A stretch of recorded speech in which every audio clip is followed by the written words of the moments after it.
bersama saya Desi 15. Saudara, kita ke kualifikasi Piala Asia U20 2025. Sempat kewalahan di babak pertama, Timnas Indonesia U20 akhirnya berpesta di babak kedua. Tak tanggung-tanggung, Garuda Nusantara menang telak 4 gol tanpa balas atas Maladewa. Berikan bola dan Blessing. Bertindak sebagai tuan rumah, Timnas Indonesia baru dapat memecah kebuntuan di babak kedua. Pesta gol Garuda Nusantara dimulai pada menit 52 dari aksi Aditya Warman. Akhirnya datang kepada Jens. 2 menit kemudian Timnas Indonesia berhasil menggandakan keunggulan. Kali ini giliran Vigo Dennis yang mencatatkan namanya di papan skor.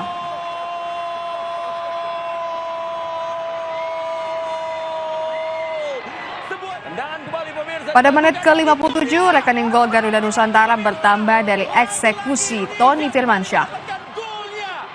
Dan 3-0 saat ini. Indonesia berhasil memimpin atas Maladewa. Gol dari Jens Raven menutup pesta gol Timnas Indonesia U20 atas Maladewa dengan skor telak 4-0.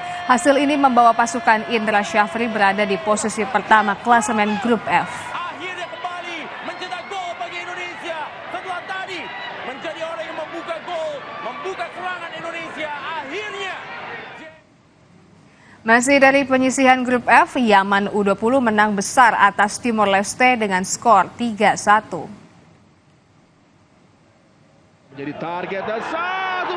Bermain di Stadion Madia, Yaman membuka keunggulan di menit 27 dari tandukan Abdul Aziz Awad. Skor 1-0 di babak pertama. Memasuki babak kedua, Yaman ambil kendali lagi.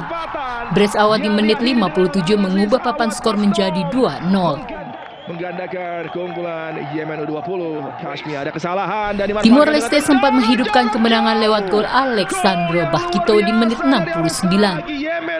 Sundulan Abdurrahman Al-Khadir di menit 74 membawa Yaman menutup pertandingan dengan skor 3-1. Finishing berkelaikannya dengan sebuah sundulan tanpa kawalan berarti.